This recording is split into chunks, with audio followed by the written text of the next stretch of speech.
हाँ मम्मी, अची हुई मुंहिंजी निणानूं। पूरो हाणे महीनो टिकी वेंदियूं, राखी करे ई वेंदियूं।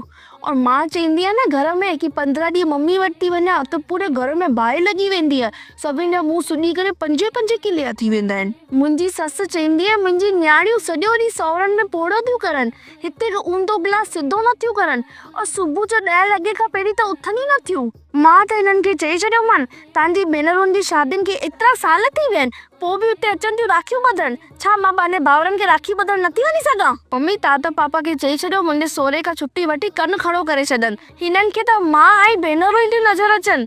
मां कुझु चई थी छॾियां त मां किनी थी नज़र अची वञा। हींअर मुंहिंजी निणान आई न त मुंहिंजे लाइ किन जहिड़ो वॻो वठी आई।